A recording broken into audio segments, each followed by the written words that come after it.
Intelligence plus character should be the goal of true education.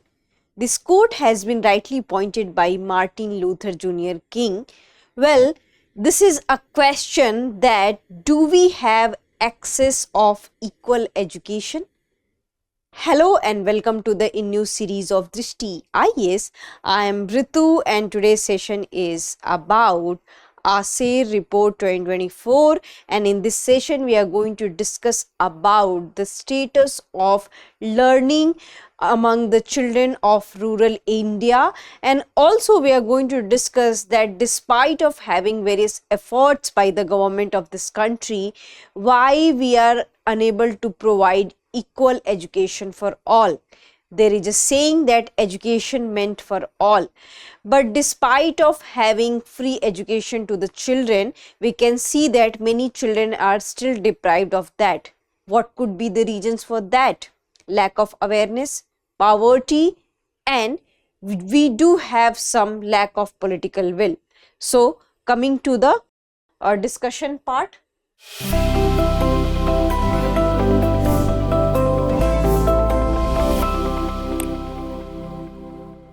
So first of all, we are going to discuss the news, then we'll briefly discuss about the ASER, and then we are going to discuss the highlights, and in the highlight we are going to focus on the students among the pre-primary level like 3 to 6 years, then primary level, and here also we are going to discuss about the for the first time digital education, because ASER report has included for the first time the status of digital education among the children.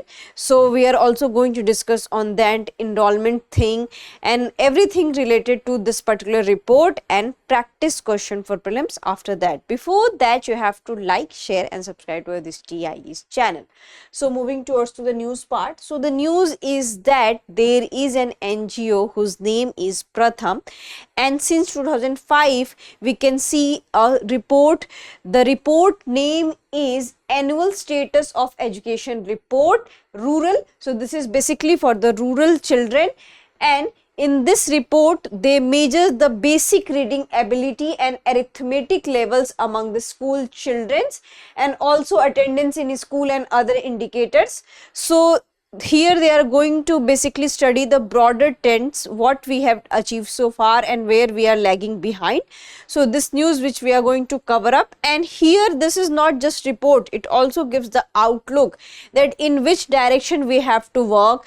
Also the budget session is coming on, so in the budget also this can be a lesson to the government that maybe in this area we can devote more educational fund, and we can what you can say recruit more skilled teachers to the school. So these are the examples I am giving you. On the basis of that report we are going to discuss that in which area we need more fund, in which area we need more skilled and trained teachers. So coming to the further discussion. So before moving to the further discussion, we have an important announcement. Drishti IAS Noida address is C171/2 Block A, Sector 15, Noida, Uttar Pradesh, and nearest metro station is Noida Sector 15. And we have ISGS Foundation course available in both the mediums, Hindi medium and English medium.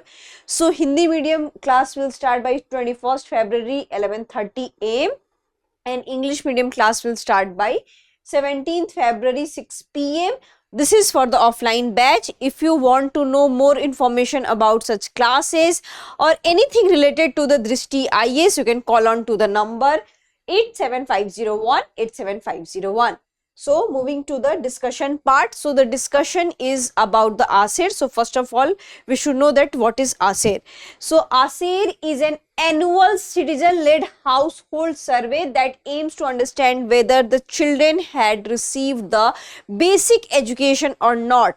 And the basic education means that normal reading capability and normal arithmetic level of capability, that one student should know how to plus minus and divide multiply the thing. So the basic abilities and basic learning things which is needed to run a life. And ASER has been conducted every year since 2005 in all rural districts of India, and it is the largest citizen-led survey in India. So in this area we can see a random sample has been taken from few villages, few districts, and on the basis of that this is a representative report. And here we can see that they had include students from 3 to 6 year of age group and then 5 to 16 year of the age groups. So this is basic thing about the ASER, and it has been released by the NGO Pratham. Now we'll discuss that what are the highlights we have. So first of all, we should know that the ASER survey has covered how much amount of the children. So they had covered around 6,49,491 children in 17,997 villages across 605 rural districts. So as I have already said that this is a representational report, so that's why this is the data we have taken, and it recorded major gains in the share of children of the pre-primary age group 3 to 5 years enrolled in some kind of institution, LKG, UKG, Anganwadi and others. And there were substantial increases in reading, arithmetic levels, and encouraging development after the learning losses during the COVID-19 pandemic. So what we have seen that because of the pandemic, we can see that there was a loss of learning ability among the students, but this time ASER have come up with a very good report and good achievement by India that we had slightly improved into this direction, that students had started regaining their knowledge. And this was also for the first full length ASER survey to record digital literacy among older children 15 to 16 years. So this age group is very much important for your prelims examination. So coming to the next one, which is about the learning levels. So if we'll talk about at the elementary level, so at the age of 6 to 14 years covered under the Right to Education Act 2005, both reading and arithmetic levels have improved for children in all grades in most states, and in particular children in class 1 to 3 show significant increase from 2022 ASER report. And for children between 3 to 6 years, two key findings are highlighted. So first, preschool coverage rose between 2018 to 2024, and ASER data also show that by 2024 the proportion of the rural children of age 3 who are enrolled in some kind of early childhood education program was 77.4%.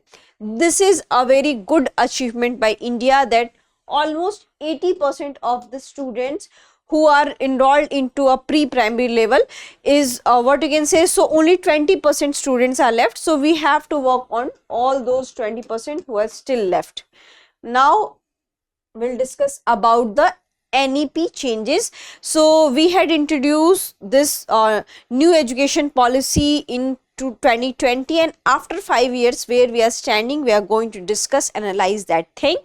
So here we can see that the national education policy, what we can see, has included 3 to 6 year of age group in the formal education framework, and in that they had also focused on the achieving universal foundational literacy and numeracy, in which they the students are able to recognize the alphabets, words, and basic what you can say numerical ability, plus minus, and in fact even just to recognize that which letter is that and which what you can say numerical, you should know that this is 1 and this is 2. So this is basically for the students of the pre-primary level, and to achieve this objective we had also initiative, and that initiative is known as Nipun Bharat, and this initiative was launched in 2021 to ensure that all children attain proficiency in reading, understanding and numeracy skill by the end of class 3, which is the age 8,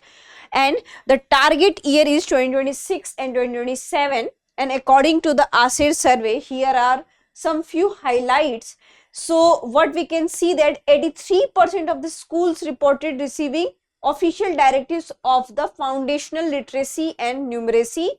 78% of the schools had at least one teacher trained in specifically foundation literacy and numeracy, and 75% schools received relevant learning materials such as books and activity based resources. So what we can see that the students are getting benefits from the Nipun Bharat, and also various schools had appointed teachers who are skilled into the foundational numeracy and literacy. They had also material to support this particular initiative. Now we'll discuss the another aspect of it, which is early childhood care and education. So NEP 2020 mandates class 1 enrollment at the age of 6, but what we can see that so many what you can say parents were enrolling their children before the age of 6 or at the age of 4 or 5 in class 1, and that was a drawback for the students because students were so small, they were unable to cope up with the tough what for them it can be tough at the age of 4 if students are learning and students have this capacity that they have to write, so maybe they cannot enjoy their studies. Those studies can be proved as a very burden for them.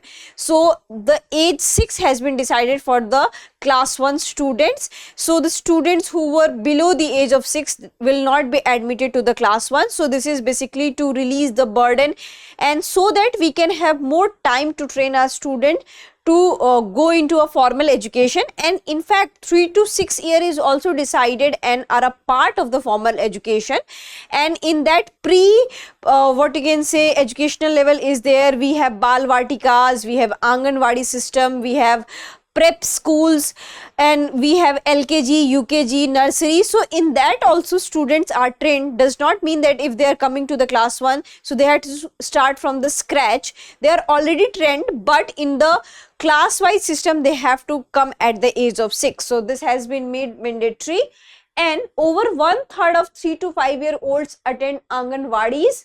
And Anganwadis handle nutrition and immunization. They also serve as a crucial link for early education, with many states now training for this role. So here the role of Anganwadi has been highlighted. So here we can see that different states had different approaches. So in Himachal Pradesh and Punjab, they focus on pre-primary classes in school itself. So suppose that if we have a school and we have this nursery, LKG and UKG and prep schools. In Rajasthan sees increased 5-year-old enrollment in Anganwadi and private LKG and UKGs, and strengthening Anganwadi based early education is key, especially in states with high enrollment. So here what we can see that various states had started this initiative that they will start this primary level education in school itself, and for them they had a separate kind of initiatives, which is a very good initiatives. In other states just like Rajasthan, we can see that Anganwadi role has been mandatory, and at the age of 5 also students are attending the Anganwadi schools.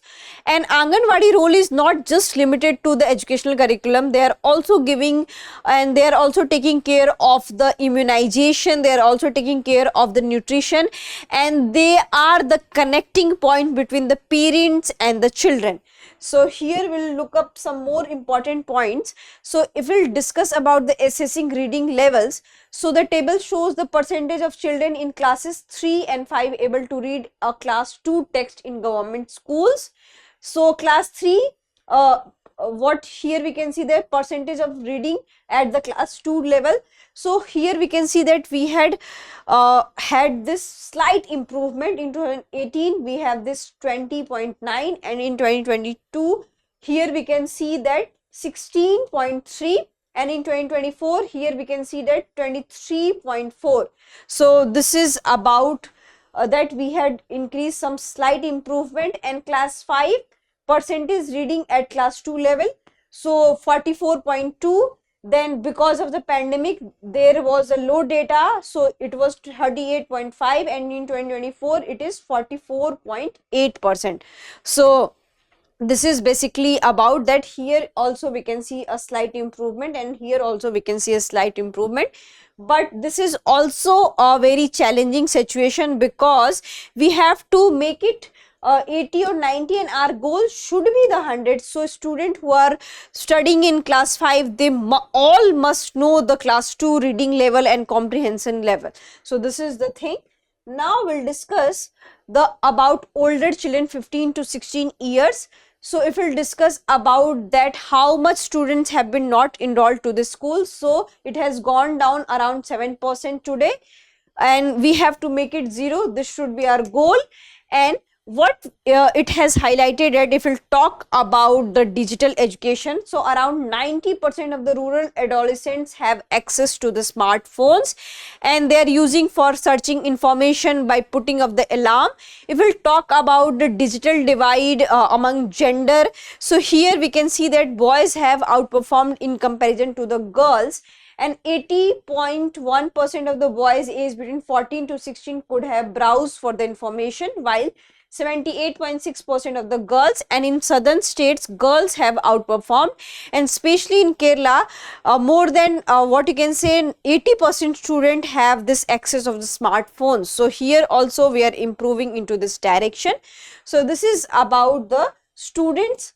So here we'll come to the practice question. Before coming to the practice question, this is a mock practice question for you, but this would be very useful for your prelims examination. Despite of that, we have to give a focus on the PYQs, because PYQs give you and train you in such a manner that how to solve your paper in your prelims 2025. So that's why previous year question is very much important, whether that should be related to ASER or not.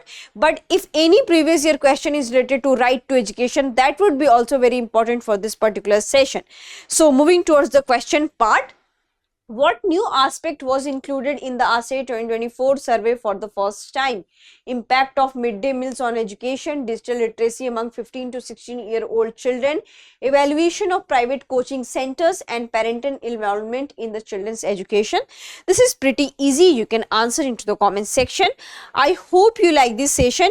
If you have any queries related to this session, kindly ask into the comment section.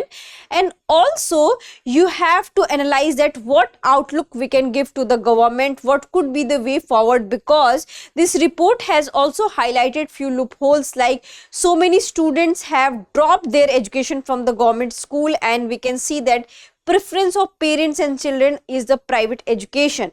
So might be it can be satisfactory that at least they are getting education, but this would be a very greatest question on the public education, that we are failing as a public education. Why students are dropping from the government education?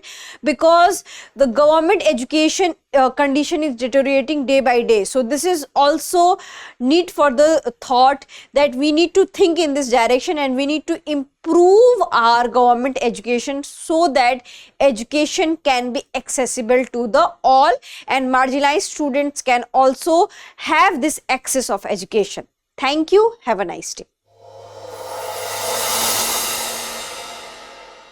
For more informative content, like, share and subscribe, and do not forget to press the bell icon to get the notifications.